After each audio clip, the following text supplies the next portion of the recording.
이 말의 중요성은 한 사람의 인생, 그리고 한 가정, 그리고 교회 나가서는 한 나라의 운명도 바꿀 수 있는 것이 한 사람의 말이라는 겁니다. 그래서 우리가 말을 결코 가볍게 여길 수가 없죠. 우리가 평생에 내가 꼭 기억하고 살아야 할 내 말에, 내 언어의 네 가지 원칙. 첫째가 뭐라 그랬어요? 사실보다 중요한 건 덕을 세우는 거다. 그런데 세상은 너무나 사실에 초점을 맞춥니다. 나는 본대로 말해. 나는 솔직히 말해. 그런데 사실 우리가 내가 본 것이 다 옳고 진리라면 그렇게 말해도 되겠죠. 근데 그렇지 못할 때 많아요. 그래서 그보다 더 중요한 것은 덕스럽게 말하는 것. 덕은 곧 사랑이고 덕은 곧 인격인 것입니다. 두 번째는 사람을 살리고 세우는 말을 하라.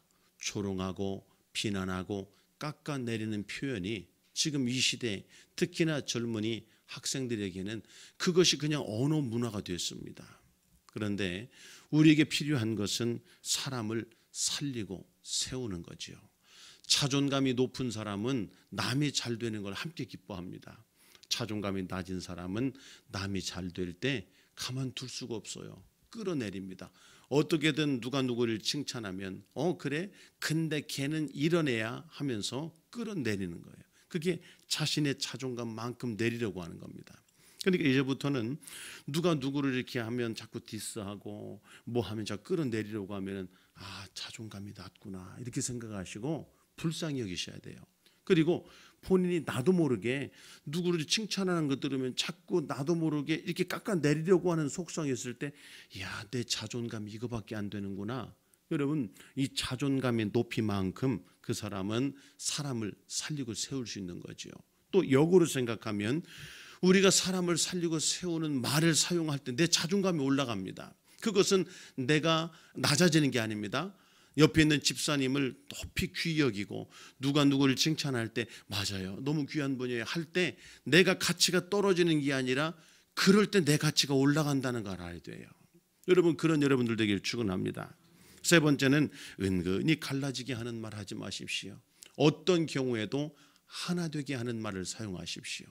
갈라지는 것은 사탄의 언어입니다. 하나 되게 하는 것은 하나님의 말씀입니다. 네 번째는 믿음의 말을 사용하라. 예전에 그랬었죠. 송대관 씨가 이제 한참 그 1970년도에 쨍하고 해뜰 날 돌아온단다 해서 한참 그랬잖아요. 그분이 잘 나가니까 야 봐라 쨍하게 해뜰 날 돌아온단다 했지 않느냐. 근데 그 이후로 그분이 전혀 그런 노래가 아닌 막 그런 노래도 하고 했어요. 송대관 씨를 좀 이렇게 여러 번 뵙기도 하고 있는데 어쨌든 여러분 말은 자성 예언이라 그랬어요. 내가 하는 곧 내 말이 곧 나의 미래다. 그러면 어떤 말을 해야 되겠어요? 믿음의 말을 해야 되고 복된 말을 해야 되고 살리는 말을 해야 될 줄 믿습니다. 할렐루야. 자, 그러므로 우리가 진짜 복된 삶을 살기 원한다면 내 입의 말을 바꿔야 돼요. 죽겠네가 아닌 살겠다. 감정 표현하세요. 으이그 살겠다 이렇게. 예전 같으면 아이고 너 때문에 못 살아 죽겠어 이럽니다. 미치겠어. 이제 그 모든 언어를 바꿔서 으이구 살겠다. 내 감정은 다 표현하되 언어만 바꿔줬습니다. 그런데 가정이 달라져요. 모든 게 바뀌어져요. 그래서 이제부터는 누구를 친구 삼아야 돼요? 말이 복된 사람. 여러분 주변에 말이 복된 사람이 있으면 밥이라도 사주면서 친구 삼으십시오. 그러면 살 수 있습니다. 하나 되게 하는 말, 덕스러운 말을 하는 사람이 있으면 그 곁에 가십시오. 그를 친구 삼으십시오. 그리고 또 우리가 진짜 그런 복된 믿음의 삶을 살기 원한다면 그런 말을 하는 사람, 그런 복된 또 표현을 할 줄 아는. 그래서 여러분들이 이제부터는 표현의 달인이 되어야 돼요. 내가 이 마음을 어떻게 표현할 수 있을까? 내가 우리 교회에 대한 사랑을, 내가 우리 교회에 대한 이 마음을 어떻게 표현할 수 있을까를 자꾸 생각해야 돼요. 내가 아내에게 내 사랑을 어떻게 표현할 수 있을까? 우리가 가정사역을 할 때 퇴근길에 예고 없이 이 장미꽃 한 총 요즘에는 좀 올랐어요. 그래서 안개꽃하고 하면 5,000원 하더라고요 하나에. 예고 없이 여러분 장미꽃 가격 모르죠 우리 남자분들. 요즘 한 5천 원 한다는 거 아는 분들은 사본 분이에요. 아내를 위해서 아무 얘기 생일날도 아니고 아무 날도 아닌데 5천 원. 그 여름이라는 때는 뭐 1,000원에서 살 수 있고 그래요. 그러면 그거 한 송이 이 표현입니다. 표현. 그냥 아무 예고도 없이 여보 사랑해 하면서 수고했어 장미꽃 하나 전해줄 수 있는. 그러니까 남편이 나를 사랑한다고 하는 것을 아내가 표현해야 알죠. 안 하는데 어떻게 합니까? 아내가 남편을 사랑한다고 하는 것을 그 존경을 표현해 줘야 하는 겁니다. 그래서 우리는 표현의 달인이 되어야 됩니다. 옆에서 합니다. 표현의 달인이 되어야 됩니다. 지금 아마도 60대 이상 되신 분들 중에서는 평생에 아내에게 사랑한다는 말 한 번도 못 해본 분이 한 분 있을 수 있어요.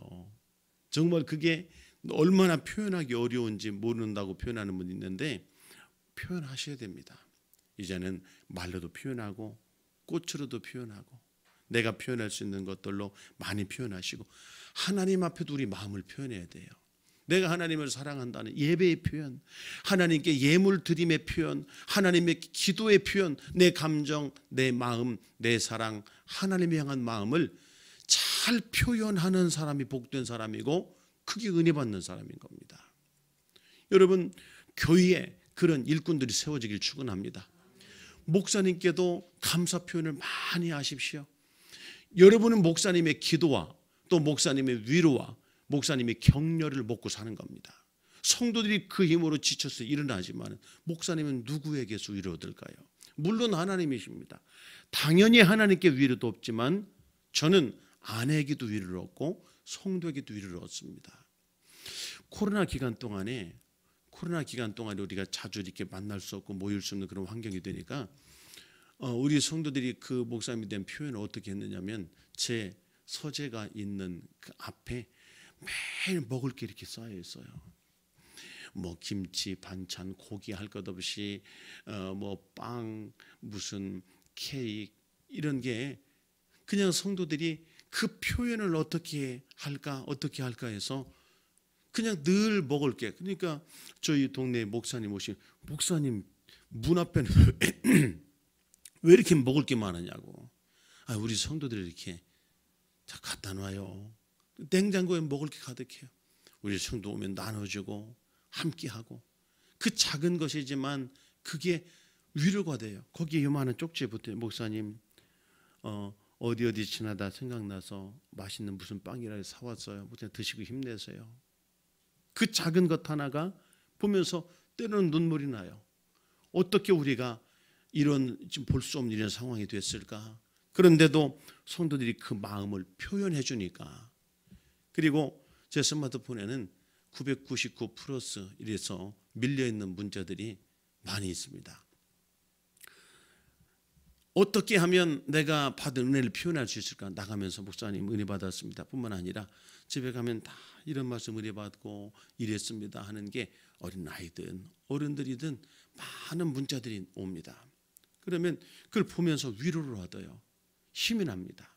여러분 목사님이 격려가 필요하고 위로가 필요하고 목사님도 사랑이 필요해요. 그것은 표현할 줄 알아야 돼요.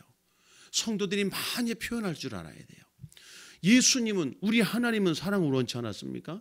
나는 사랑이다. 나는 사랑만 할 테니까 넌 나 사랑하지 않아도 돼. 그러셨습니까? 나를 사랑하라 그랬어요.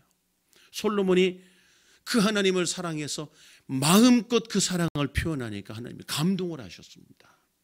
그런 것처럼 하나님을 향해서도 사랑 표현을 마음껏 하십시오. 힘껏 하십시오.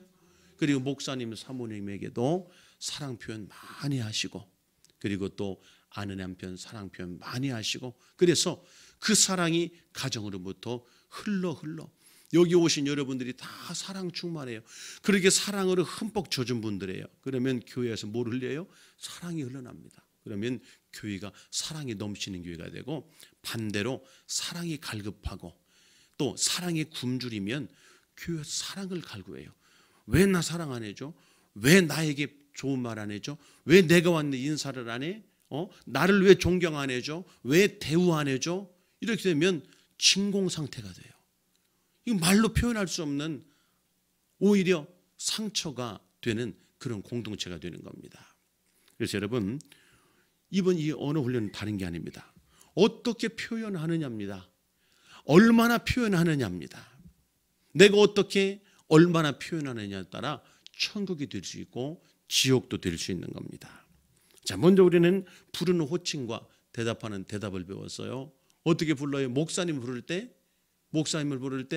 목사님 하고 부르죠. 목사님, 항상 목사님 부를 때는 밝게, 그리고 목사님을 선생님 하고 부르는 이 호칭 속에 내가 그분을 대하는 인격, 내가 그분에 대한 모든 것이 담겨 있기 때문에 우리가 공손 겸손하게 목사님 부르고, 또 집사님 부를 때도 집사님, 아무리 내가 나이가 많다 할지라도 어린 집사라도 젊은 집사라도 교회는 직분이잖아요. 하나의 직분. 그러니까 집사님, 네 장로님, 인격적인 관계가 형성되는 거예요. 그런데 좀 친하니까 누구? 왜 그래요? 이러면 비인격적 관계가 형성됩니다. 그 다음에 따라오는 말들 역시 비인격적 언어들이 나오기 쉬운 거죠. 그래서 우리가 부르는 호칭, 대답하는 대답부터 관계가 시작되는 겁니다. 그리고 우리가 낙심, 절망, 힘든 일이 있을 때 어떤 표현을 해야 됩니까? 됩니다. 옆에 분들에게 힘들어하는 어려움을 있어요. 집사님, 제가 기도해요. 됩니다. 할렐루야. 한번 옆에 인사합니다. 됩니다.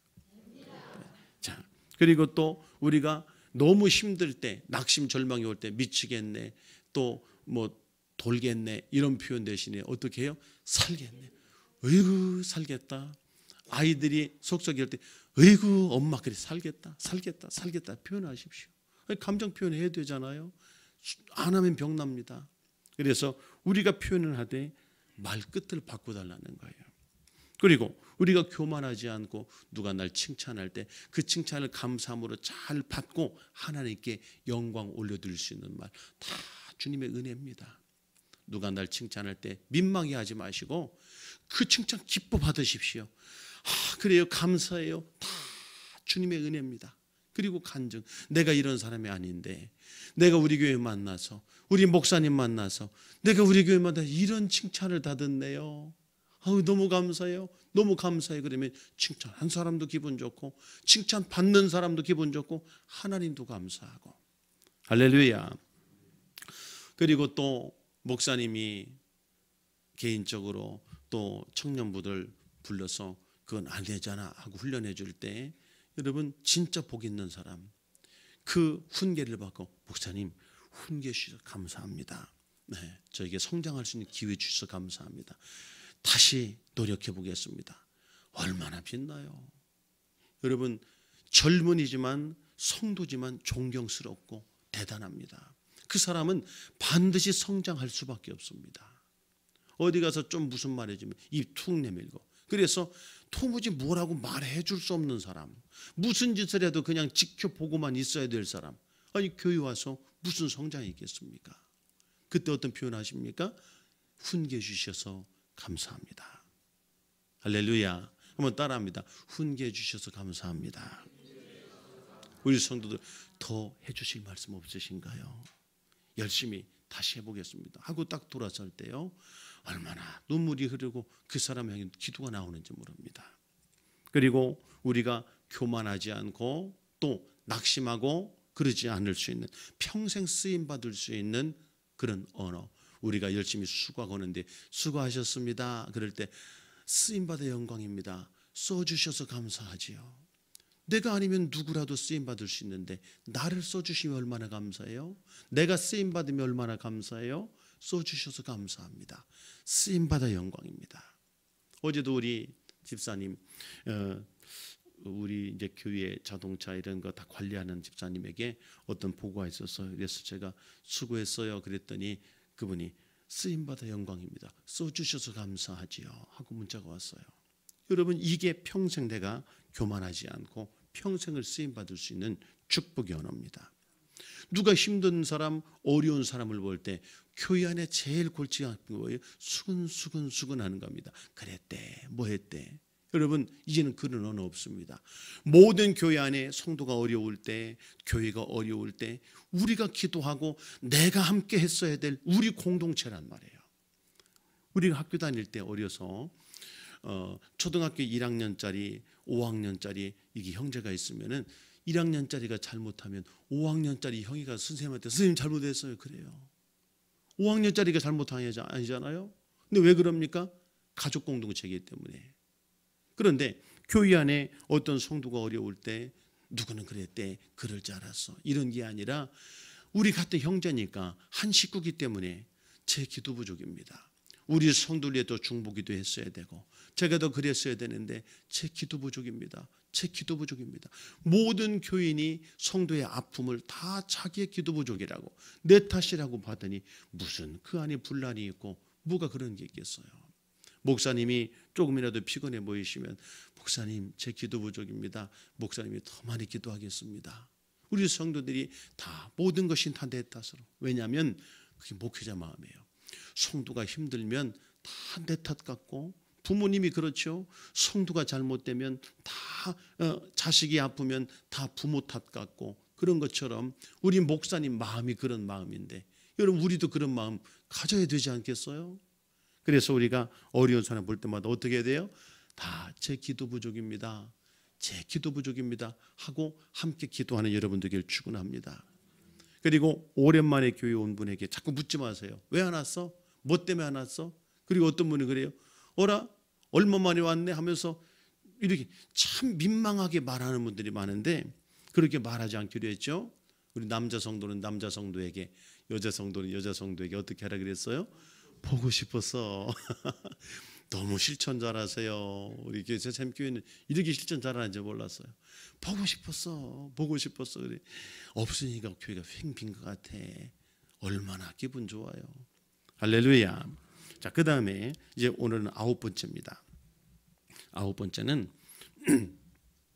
좀 온도를 좀 한 1도 정도 온도를 낮추는 게 안 나을까요? 여기는 히터가 어떻게 되나요? 아, 바닥이구나. 어쩐지 발바닥이 따뜻해서 그러셨군요.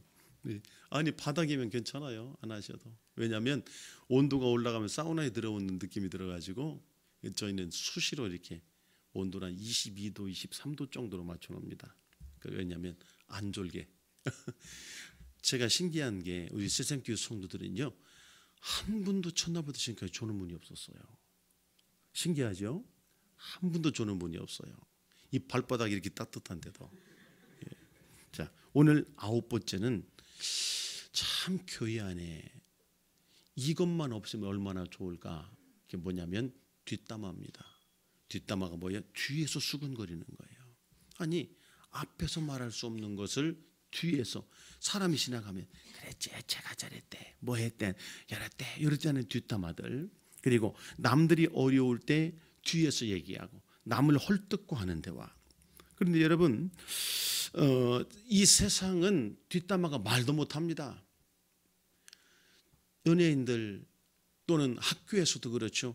이게 얼마나 고통스러운 일인지 자기가 지나갈 때 수근수근, 힐끗 보고 수근수근 하는 게요, 이 사람들은 재밌어서 하는 말일 수 있지만은 그런 뒷담화를 당하는 분은요, 학교에서나 이 세상에서 아파트에서 뛰어내리고 싶을 만큼 고통스러운 거예요. 그런데도 교회 안에도 그렇습니다. 근데 험담이라고 하는 것은 한 번만 들어도 내가 손해를 봐요. 저는 참 감사한 게 신학을 공부하고 할 때도요, 뭐 교단이 어떻고 뭐가 어떻고 누구 목사는 어떻고 막 그런 걸 좋아하는 사람이 있어요. 어떤 그때 신학을 같이 공부하던 그 동기 중에 하나는 저한테 그래요. 와, 나는 궁금해 못 살겠다는 거예요. 누가 무슨 말만 쫓아 왜 물어보는 거예요. 무슨 말만 모여 있으면 왜 물어보면서 하는 말이 나는 궁금해 못 살겠다는 거예요. 근데 저는 그렇지는 않았어요. 하나도 그런 게 궁금하지 않아요. 알고 싶지를 않았어요. 제가 전도사 때 교회에 어떤 좀 수근수근하는 일이 어떤 문제가 있었어요. 어떤 집사가 좀 문제가 됐는데 저는 그거에 대해서 더 이상 제가 알려고도 안 했고 그걸 궁금해서 알려고도 안 했고 물어본 적도 없습니다. 근데 한 10년, 20년쯤 10년 훨씬 지났었죠. 근데 함께 사무실에서 했던 있었던 지금 권사님인데 그분이 그런 말이에요. 정말 그때 목사님을 제가 남다르게 봤던 것 중에, 그분이 뭐 존경하니까 그런 말, 좋아하니까 그런 말을 하는 거겠죠. 근데 남다르게 봤던 이유 중에 하나가 있습니다. 모든 교인이 틈만 나면 와서 무슨 일이야, 어떻게 됐대, 왜 그랬대, 모두가 물어보는데 한마디도 물어보지도 않고 남에게 말하지도 않는 분이 목사님이었습니다. 그때 제가 전도사 때. 왜냐하면 저는 궁금하지도 않았어요. 그냥 돌아간다고 남들이 하는 얘기를 들을 때 그런 일이 있는가 보다 안타깝다 하면서 기도는 했지만 남에게 뒤에서 수근거리는 얘기를 내가 들어야 아무 유익이 없는 걸 왜 들어요? 저는 그런 거에 대해서 관심을 갖지 않았습니다. 들은 만큼 손해가 되기 때문에. 그리고 또 뒤에서 누군가를 험담하는 사람이 있을 때 내가 들으면서 때로는 그렇죠. 아닌 것 같은데 싶은데도 내가 아니라고 말하면 이 사람이 또 기분 나쁠까 봐 그냥 이렇게 표현해 줄 때가 있잖아요. 여러분 그럴 때가 있습니까, 없습니까? 그때 이 사람을 험담만 하던 사람은 어떻게 아는지 아세요? 내가 사람들에게 얘기하니까 다 그렇다고 하더라 이렇게 말합니다. 지금 이분은 자기가 가진 생각이 옳은지 틀린지를 여기도 말하고 저기도 말하고 저기도 말해서 사람들이 맞아 한 다음에 맞아 내 생각이 옳아 하고 자기 생각을 확증하는 건데 와서 얘기한 거예요. 누구 이런데 알아? 누가 뭐라고 하는데 알아? 그럴 때 아닌 것 같은데도 말하기가 민망하니까 이렇게 했는데 그 본인은 뭐라고 말이에요. 돌아다니며 내가 누구 집사 얘기했는데 그 집사도 그렇다고 하더라 이렇게 전합니다. 그러니까 누군가 저에게 와서 그런 얘기를 하려는데 저는 안 받아요. 됐습니다. 나 별로 궁금하지도 않아요. 그냥 그리고 내가 돌아서지 않으면 가서 누구 전도사님도 전도사 때 누구 전도사님한테 얘기했는데 그 전도사님도 그렇다더라고 말을 자신의 말에 전도사님의 이름을 실어서 또 얘기를 하는 거예요. 그래서 제가 교회 안에 대학 생활을 하고 교회 생활을 하면서 말이라고 하는 것이 그렇게 만들어지고 사실 아닌 것이 사실이 되어가는 과정을 깨닫게 되고 그 다음부터 우리 성도들에게도 그걸 훈련하게 된 겁니다. 여러분들 어떤 때는 그래요. 어떤 사람이 와서 그래요. 집사님 알고 있어? 나 집사님 믿으니까 하는 말이야. 나 아무한테 이런 말 안 해. 집사님 혼자만 알고 있어? 비밀이야. 그럼 듣지 말아야 돼요. 왜냐하면 이분은 나한테만 그 말 안 해요. 누구한테도 그 말해요? 아마 몇 명에 그럴 겁니다. 그리고 그 말이 돌았을 때는 누구에게 와요? 네가 말했지 그럽니다.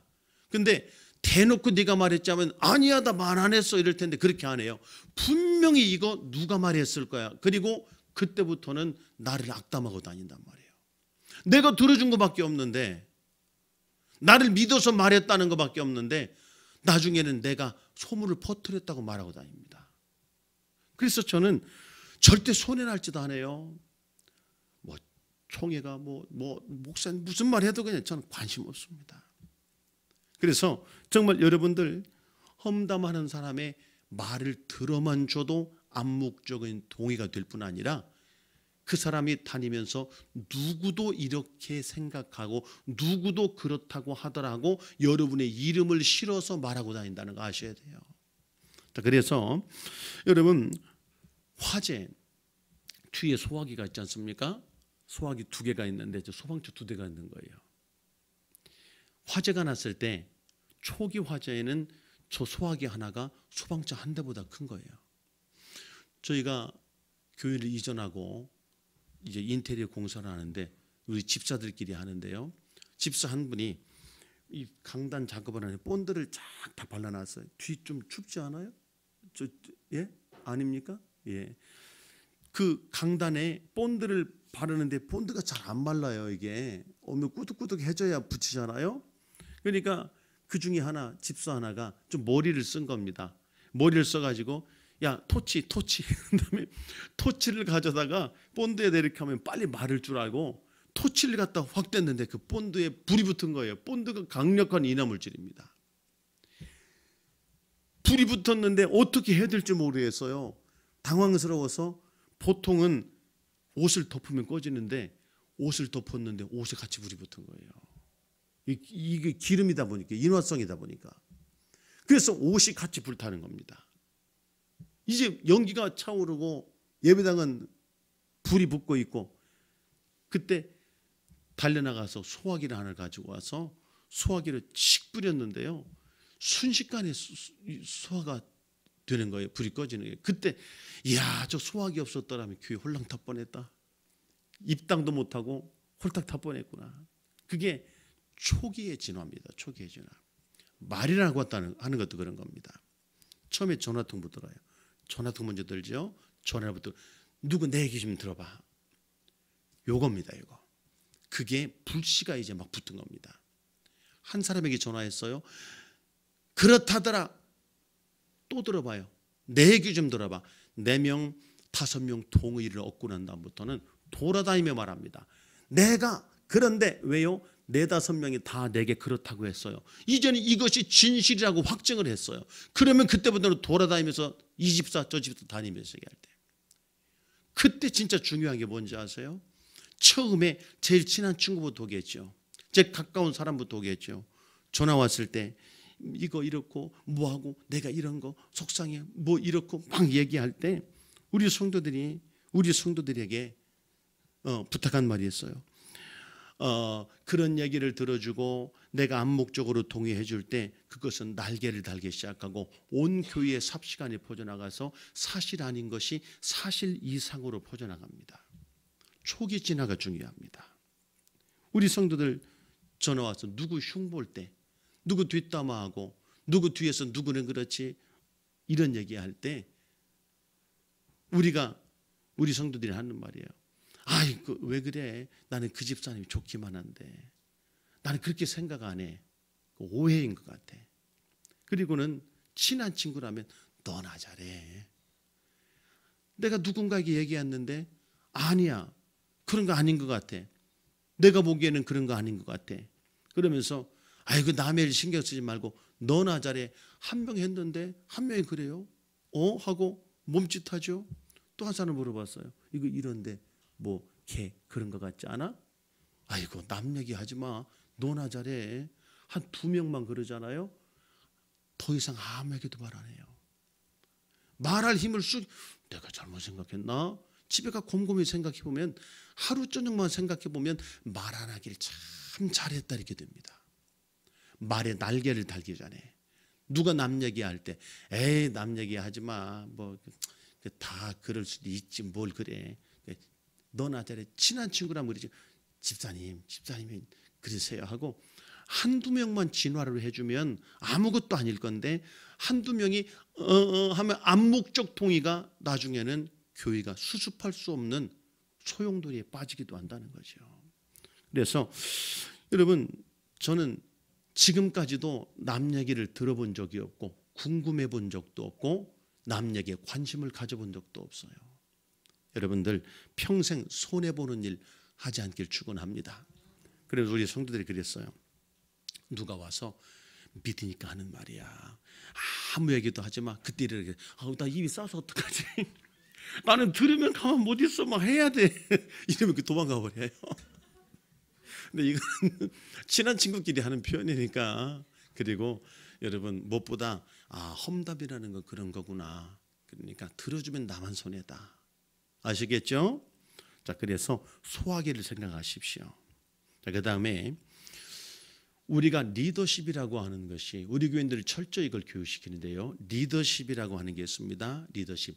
윗사람이 아랫사람을 향한 리더십이 있고 동료 간의 리더십이 있어요. 목사님이 성도를 향한 리더십이 있고 성도끼리의 리더십이 있어요. 성도가 장로든 집사든 안수집사든 뭐 권찰이든 이거는 어떤 역할의 분담이지 이것은 상하의 개념이 아닙니다. 그렇기 때문에 성도들 사이에서 리더십이 있고 또 아랫사람이 윗사람을 움직이는 리더십이라는 게 있습니다. 상명하복 시대 군대처럼 윗사람만 아랫사람을 움직이는 것이 아니라 아랫사람이 윗사람을 어떻게 윗사람의 마음을 움직여서 리더십을 발휘하느냐. 여러분, 그래서 우리 교회 안에서 모든 언어에, 모든 것에 우리 성도 늘 훈련하는 게 있습니다. 우리가 하는 말이 영향력이 있고 사람을 움직일 수 있는 언어, 그것도 수평관계 또 수직관계에서 윗사람을 움직일 수 있는 언어가 있다. 그것은 우리의 말에 겸손, 공손이란 그릇에 담는 것이다. 겸손과 공손이란 그릇에 담아서 우리 여자들 같으면, 여성들 같으면, 여집사님 같으면 겸손, 공손의 그릇에 더하기 애교라고 하는 그릇에 담으면 여러분, 남편을 움직일 수 없는 사람은 하나도 없어요. 절대로 남자를 움직일 수 없는 말이 있습니다. 명령형입니다. 명령형. 반면에 우리가 공손, 겸손, 애교라는 그릇에 담아서 부탁을 한다면 움직이지 못할 사람은 하나도 없어요. 그래서 저는 우리 성도들에게 그런 훈련을 늘 합니다. 이제 집사님이 어떤 건의를 할 때, 또 직장에서도 또 누구에게 무슨 건의를 할 때, 윗사람에게 건의할 때 항상 먼저 감사하고 그리고 칭찬을 해드리고 그리고 겸손하게 공손하게 자신의 의견을 부탁한다면 윗사람은 기꺼이 그래 내가 한번 검토해 볼게 하고 긍정적으로 수용하고 검토를 하게 됩니다. 그런데 겸손 공손이란 그릇에 뺀 건의가 되면 때로는 이게 항의하는 것 같고 따지는 것 같기도 하고 대드는 것 같다는 생각이 들어요. 분명히 그 사람은 발전을 위해서 했는데 태도가 겸손 공손이란 그릇에 담지 않을 때는 이게 따지는 소리냐, 이게 나에게 지금 대드는 소리냐. 그러니 아무리 좋은 의견이 들어온다 할지라도 그 의견은 묵살당하게 되는 겁니다. 그래서 여러분들, 우리 목사님께 또는 사모님에게 또 교회에 어떤 것이라도 건의사항이 있을 때는 꼭 명심하십시오. 겸손, 공손, 그리고 뭐 남자분들은 뭐 애교까지는 안 해도 돼요. 겸손, 공손이란 그릇. 그리고 여자분들, 우리 청년들이라면 겸손, 공손, 애교란 그릇에 내 의견을 담아서 전달한다면 어느 누구인들 여러분 내 의견을 전달하지 못할 게 하나도 없어요. 우리 성도들에게도 서로 간에 오해가 있을 수 있잖아요. 지나가는데 김 집사님이 며칠째 아는, 지난번에도 그러더니 이번에도 내가 인사를 해도 안 받는 것 같고 자꾸 나를 무시하는 것 같은 기분이 들 때 감정을 쌓아두면 어느 날 갑자기 빵 터집니다. 김 집사님 왜 나만 기분 나쁘게 인사도 안 해? 이러면 서로 마찰이 날 수 있는데 우리는 그러지 말고 그럴 때마다 겸손, 공손, 애교의 그릇에 담아서 말해라. 내 감정을 표현하고 한번 얘기해봐라. 지나가다 집사님이 이래 지나가는데 내가 인사했는데 못 보고 이렇게 인사하면 집사님 지난번에 그랬는데 좀 전에 인사했는데 지금 인사 안 받으셨어. 왜 이렇게 하면서 자기의 감정을 표현할 때 오해가 많이 있어요. 그러면 집사님 못 봤어요. 제가 누구랑 집사님하고 얘기하느라고 또는 전화 받느라고 제가 집사님 죄송해요. 제가 왜 못 본 척 하겠어요. 미안해요 하면 아무 갈등 없이 넘어갈 수 있는 일인데도 그냥 그런 걸 표현하지 않고 또는 하루 저녁만 지나가면 눈이 시커매집니다. 밤새 괘씸하고 이번뿐만이 아니야. 내가 그때도 모른 채 했지. 그때도 날 무시했지. 고봐. 그러니까 그 사람은 날 무시하는 거야. 그 사람은 그래서 둘이 벌써 감정을 골을 쌓아서 해결할 수 없는 상태에 가면 빵 터뜨리고 할 때가 있단 말이에요. 그러지 말고 자신이 그럴 때마다 어떻게 표현해요? 겸손, 공손, 애교라는 그릇에 담아서 집사님 하면서 표현하면 인간관계의 문제에 있어서 풀리지 않을 문제가 없고 또한 성도와 성도 사이 교회 안에서 자신의 의견 전달하는데 여러분 문제가 될 게 하나도 없을 줄 압니다. 오늘부터 우리 모두의 태도가 공손, 겸손이란 그릇에 담아서 내 표현을 공손, 겸손에 담아서 표현할 수 있는 여러분들 되길 축원합니다. 할렐루야. 옆에 인사합니다. 됩니다. 다시요. 됩니다. 자, 그리고 또한 사람을 살리고 세우는 하나님께 영광을 올려드리는 최고의 언어가 있습니다. 그것은 은혜입니다. 은혜. 왜 성도들이 교회 안에서 이것을 묶어두고 있는지 모르겠어요. 부흥하는 교회에 가면 성도들 입에 은혜가 넘쳐납니다. 안 되는 교회에 가면 성도들 속에 불평이 넘쳐납니다. 세상 얘기가 넘쳐나는 거예요. 은혜는 찾고 찾으면 한없이 많은 게 은혜입니다. 한번 우리 성도들이 그랬어요. 여러분, 내가 받은 은혜, 지금까지 받은 은혜를 A4 용지를 주고 볼펜 하나 꺼내놓고 한번 적어봅시다. 처음에 성도들이 자기는 받은 은혜가 없답니다. 적을 게 없답니다. 뭐 생명 있어 감사, 그러다 보니까 볼 수 있어 감사, 들을 수 있어 감사, 말할 수 있어 감사. 하나하나 생각해 보니 감사가 줄줄줄 나오는 거예요. 나중에 A4 용지 한 페이지를 다 쓰기 전에 눈물이 펑펑 흐릅니다. 우리는 감사를 찾아보면 넘치고 넘치는 게 감사고 은혜인데 그걸 찾아보지 않아요. 불평거리는 찾지 않아도 넘쳐나요. 세상 얘기는 그렇습니다. 여러분, 교회에 와서 우리 성도들이 그래요. 모이기만 하면, 앉기만 하면 우리는 남 얘기를 안 합니다. 왜냐하면 내가 받은 은혜를 말하기만도 시간이 없기 때문에. 오늘도 점심에 제가 어딜 갔다 와서 이제 점심에 식사를 같이 하러 우리 성도들이 이제 매일 우리 사역자들이 모이니까, 그리고 점심에 가서 식사를 합니다. 그런데 이제 저랑 사무랑 앉으니까 주변에 전부 다 자기 의자, 밥 먹고 난 의자 가지고 쭉 다 둘러 앉아가지고 이번 주일 말씀 이런 은혜 받았어요. 우리 가정에 우리 아이가 이렇게 변했어요. 이번에 선교 다녀서 이런 은혜가 있어요 하고 서로 내가 받은 은혜만, 여기서 말이 끝나게 저기에서 저요, 이번엔 저요 하면서 은혜 나눔이, 밥을 한 20분이면 밥 먹잖아요. 10분 20분이면 밥 먹는데 1시간 반이나 모두 일어나지 못하는 거예요. 왜? 내가 받은 은혜가 너무 크니까. 또 하나는 이 사람의 은혜가 넘쳐나니까 들어보니까 맞아 나도 그랬어 생각나요. 나도 그랬어. 그 은혜는 나올수록 넘쳐나기 시작합니다. 그러니 1시간 반이 다 됐어요. 그래서 내가 바쁜 일에 지금 일어나야 돼서 하고, 우리가 일어나니까 그때야 그 대화가 끊지 않는 겁니다. 여러분, 은혜라는 게 그런 것입니다. 교회에서 절대 해서는 안 된 말, 정치. 누구 말이야 봤어? 이번에 누구 뭐 봤어? 이런 거 은혜가 안 돼요. 갈라지죠.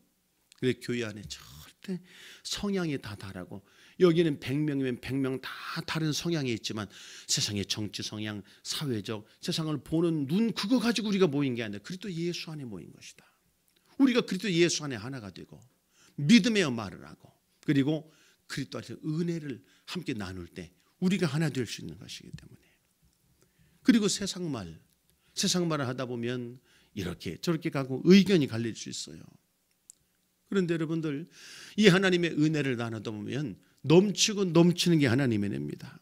그래서 우리 교회 성도들은 어른부터 어른 아이들까지 두 가지 노트를 가지고 있어요. 하나는 설교 노트, 하나는 은혜 노트입니다. 은혜 노트, 감사 노트예요.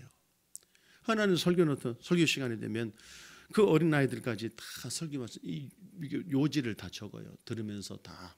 왜냐하면 내가 이 들은 설교, 내가 적어놓은 이 말씀으로 일주일간 은혜를 나눠야 하기 때문에. 교회를 가든 어딜 가든 이번 주 말씀, 수요일 날 말씀에, 내가 우리 목사님 금요철에 때 하신 말씀에, 또 새벽 예배 때 하신 말씀에 성도들의 대화가 그겁니다. 그렇다 보니 성도들이 하나하나, 어린아이들부터 다 하나하나 적어요. 그래서 설교 노트가 하나 있어요. 또 하나는 감사 노트, 은혜 노트입니다.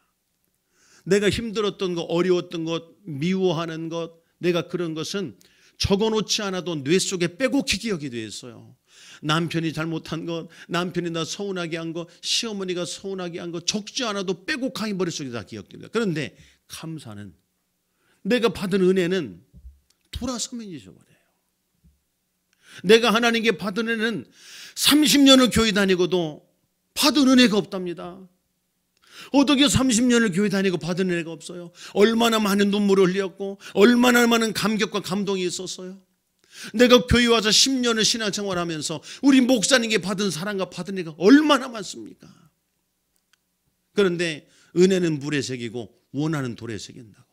1000가지 은혜를 받아도 하나 서운한 게 있으면 그 서운한 것 때문에 1000가지 은혜를 다 덮어버리는 게 이 사람의 타락한 이 저주받은 기억이라는 거예요.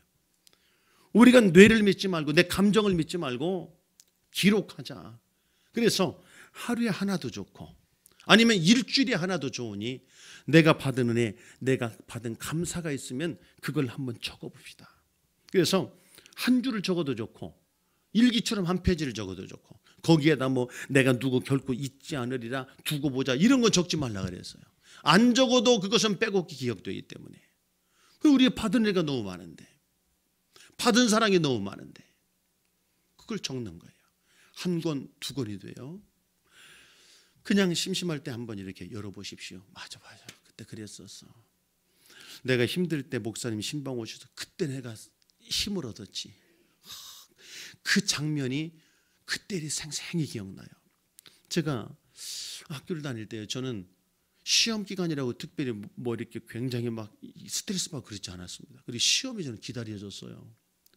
왜냐하면 평상시에 수업을 할 때 제일 앞자리에 앉고 그다음에 교수님이 하는 수업을 저는 아주 이렇게 거의 대부분을 다 받아 적습니다. 수업은 제가 받아 적을 만큼 받아 적고 그다음에 뭐 재밌게 한 얘기 뭐 이런 얘기까지도 한쪽에 이렇게 표시를 해서 그것도 적어놔요. 왜냐하면 그렇게 노트 필기를 해놓잖아요.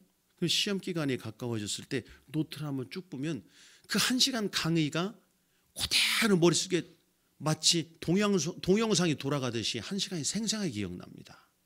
내가 그 수업의 장면을 다 적어놨기 때문에. 그러면 그렇게 딱 하고 전체 수업의 내용을 보면 지금 교수님이 무엇을 강조했는지 무엇을 얘기하려고 했는지 요지가 잡혀요. 그러니까 어떤 시험 문제나 어떤 예상이 되어질 때 이건 이런 쪽으로 하면 쭉 그 강의 전체 하는 맥락을 따라서 하나를 크게 정리해 놓으면 큰 건 큰 대로 작은 건 작은 대로 서론 본론 결론을 너무 쉽게 저는 경영학을 했는데 그걸 너무 쉽게 저는 서론 본론 결론을 낼 수가 있었습니다. 그래서 제가 그 노트를 적으라고 한 것도 그렇게 해서 하나를 기록해 놓으면 그때 목사님이 신방 왔던 것부터 하신 말씀 그때 분위기 그때 느낌이 생생하게 살아납니다. 그렇게 하나하나 기록을 보면서 지난날에 돌아보면 아까 찬양했죠. 모든 것이 은혜 모든 것이 은혜인 삶이 되는데 이 감사를 잊고 은혜를 잊어버리면 30년의 신앙생활하고도 받은 은혜가 없다는 겁니다. 여러분 오늘부터 한번 적어보십시오. 한번 집에 가서 A4 용지 하나에다가 내가 받은 은혜, 받은 사랑, 우리 목사님 안에 목사님께 받은 감사 표현들 한번 적어보십시오. 넘치고 넘치는 게 은혜인 것입니다. 자, 그리고 성도들이 모이면 은혜입니다. 모이면 서로 은혜 나누고 우리 가정은 이랬어요. 저는 이랬어요. 제가 이런 사람이었는데 우리 교회 만나서 제가 이런 사람이 됐어요. 100번 1000번을 들어도 은혜가 돼요. 100번 1000번을 얘기해도 눈물 없이 얘기할 수 없어요. 우리 제샘교회가 그런 교회들 되길 축원합니다.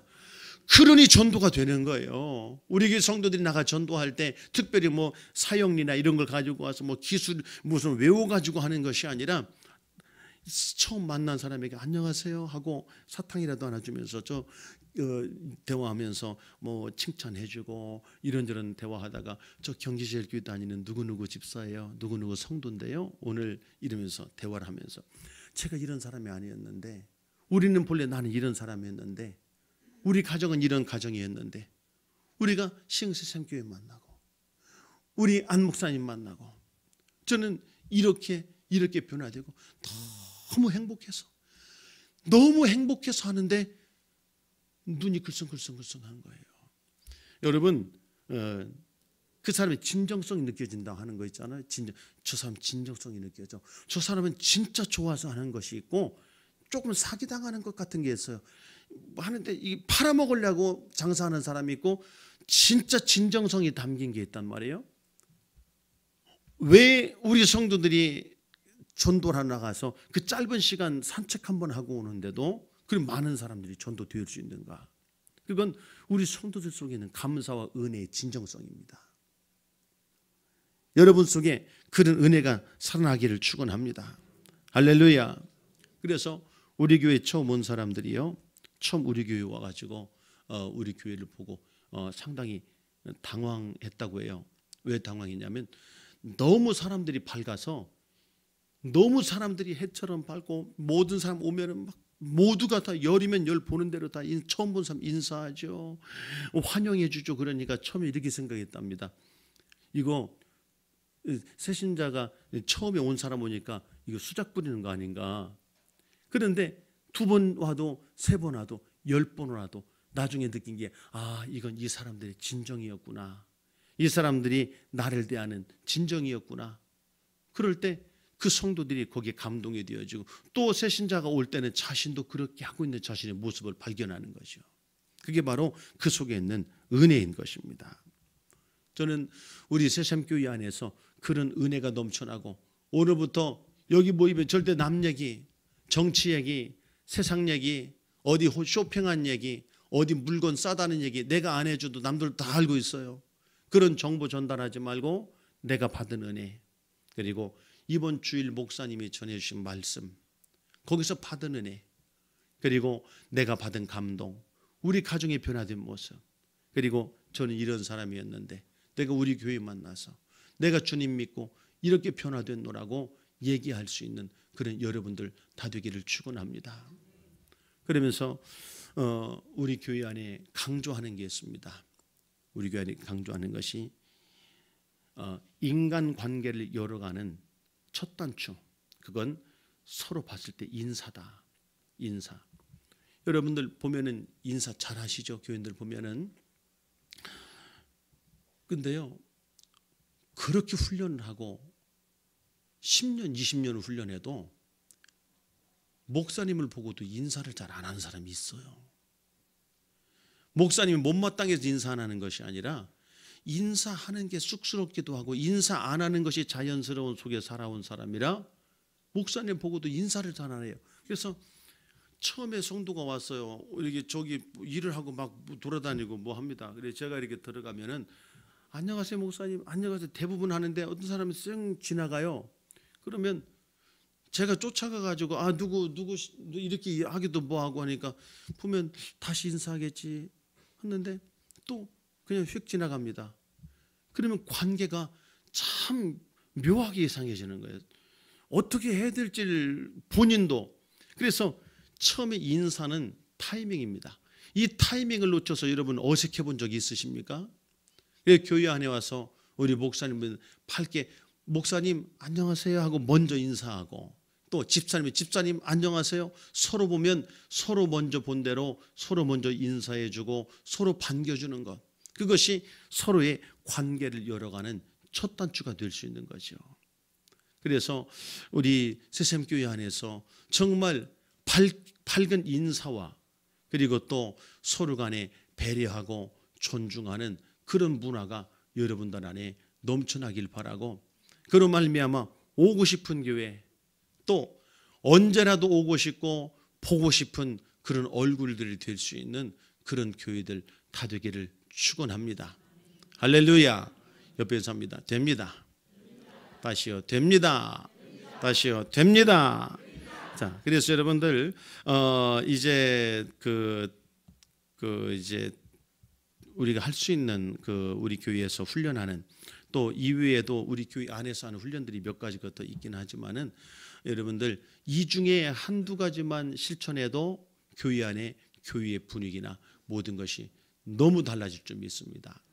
내일은 제가 우리 교회에서 하는 훈련이 있어요. 왜 이 훈련을 했느냐면, 명절만 되면 우리는 주로 이제 며느리들이 많은 젊은 교회니까 명절만 다가오면 이 한 달 전부터 이 속이 불편해지고, 또 명절에 갔다 오면 신앙이 뚝 떨어져요. 이게 믿음 생활하는 사람들이, 초신자들이 신앙이 뚝 떨어지고 하는 게 명절 관계, 시댁에 가가지고 갈등이 일었고 명절이 오면서 하는 그런 문제 때문에 제가 우리 성도들에게 이대로는 보낼 수 없겠다. 그래가지고 명절이 하는 훈련을 했습니다.